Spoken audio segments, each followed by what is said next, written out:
ಇವತ್ತು ನಾವು ಒಂದು ವಿಶೇಷ ದಿನದ ಬಗ್ಗೆ ಮಾತಾಡ್ತಿದ್ದೀವಿ. ಮಾರ್ಚ್ 8 ಅಂತಾರಾಷ್ಟ್ರೀಯ ಮಹಿಳಾ ದಿನಾಚರಣೆ. ಆದರೆ ಈ ದಿನ ಬರೀ ವಾಟ್ಸಪ್ ಸ್ಟೇಟಸ್ ಹಾಕೋದಕ್ಕೆ ಮಾತ್ರ ಸೀಮಿತವಾಗಿರ್ಬೇಕಾ? ಖಂಡಿತ ಇಲ್ಲ. ಇಂದು ನಾವು ಹೆಣ್ಣಿನ ಅಸಲಿ ಶಕ್ತಿ ಮತ್ತು ಆಕೆ ಎದುರಿಸುತ್ತಿರುವ ಸವಾಲುಗಳ ಬಗ್ಗೆ ತಿಳಿಯೋಣ. ಈ ವಿಡಿಯೋ ಕೊನೆಯಲ್ಲಿ ನಾನು ಇಂದಿನ ಮಹಿಳೆಯರಿಗಾಗಿ ಒಂದು ವಿಶೇಷ ಸಂದೇಶವನ್ನು ಹಂಚಿಕೊಳ್ಳುತ್ತೇನೆ. ತಪ್ಪದೆ ಈ ವಿಡಿಯೋನ ಎಲ್ಲೂ ಸ್ಕಿಪ್ ಮಾಡದೆ ನೋಡಿ. ಒಂದು ಕಾಲವಿತ್ತು, ಹೆಣ್ಣು ಮನೆಯ 4 ಗೋಡೆಗಳ ಮಧ್ಯೆ ಇರಬೇಕಿತ್ತು. ಆದರೆ ಇಂದು ಪರಿಸ್ಥಿತಿ ಬದಲಾಗಿದೆ.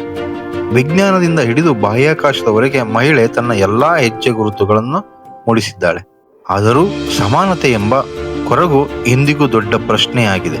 ನಾವು ಮಹಿಳಾ ದಿನವನ್ನು ಆಚರಿಸುವುದು ಆಕೆಗೆ ಗೌರವ ಕೊಡಲು ಮಾತ್ರವಲ್ಲ, ಆಕೆಗೆ ಸಮಾನ ಅವಕಾಶಗಳನ್ನು ನೀಡಲು. ಗೃಹಿಣಿ.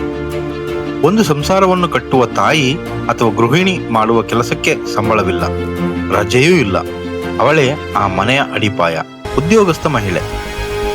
ಮನೆ ಮತ್ತು ಕಚೇರಿ ಎರಡನ್ನೂ ಬ್ಯಾಲೆನ್ಸ್ ಮಾಡುವ ಅವಳ ತಾಳ್ಮೆ ನಿಜಕ್ಕೂ ಅದ್ಭುತ. ಸಾಧಕಿ. ಯಾವುದೇ ಅಡ್ಡಿಗಳು ಬಂದರೂ ಎದೆಗುಂದದೆ ಗುರಿ ತಲುಪುವ ಛಲಗಾರ್ತಿ ಇವಳು. ಮಹಿಳೆಯರಿಗೆ ಬೇಕಿರುವುದು ಕೇವಲ ಅನುಕಂಪವಲ್ಲ, ಅವರಿಗೆ ಬೇಕಿರುವುದು ಬೆಂಬಲ. ಹೆಣ್ಣು ಕಲಿತರೆ ಒಂದು ಕುಟುಂಬವೇ ಕಲಿತಂತೆ. ಆದ್ದರಿಂದ ಹೆಣ್ಣು ಮಕ್ಕಳು ಶಿಕ್ಷಣಕ್ಕೆ ಮತ್ತು ಅವರ ಆರ್ಥಿಕ ಸ್ವಾತಂತ್ರ್ಯಕ್ಕೆ ನಾವು ಆದ್ಯತೆ ನೀಡಬೇಕು. ಪ್ರತಿ ಹೆಣ್ಣು ತನ್ನ ಕಾಲ ಮೇಲೆ ತಾನು ನಿಲ್ಲುವಂತಾಗಬೇಕು. ಪ್ರಪಂಚದ ಪ್ರತಿಯೊಬ್ಬ ಮಹಿಳೆಗೂ ಮಹಿಳಾ ದಿನಾಚರಣೆಯ ಆರ್ಥಿಕ ಶುಭಾಶಯಗಳು.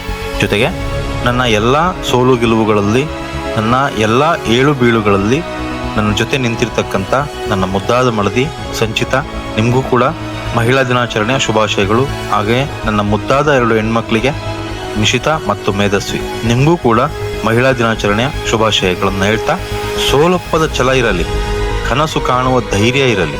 ನೀನು ಹೆಣ್ಣು ಎಂಬುದು ನಿನ್ನ ದೌರ್ಬಲ್ಯವಲ್ಲ, ಅದು ನಿನ್ನ ಅತಿ ದೊಡ್ಡ ಶಕ್ತಿ. ನಿಮ್ಮ ಜೀವನದಲ್ಲಿ ಪ್ರೇರಣೆಯಾಗಿರುವ ಒಬ್ಬ ಮಹಿಳೆಯ ಹೆಸರನ್ನ ಕೆಳಗೆ ಕಮೆಂಟ್ ಮಾಡಿ.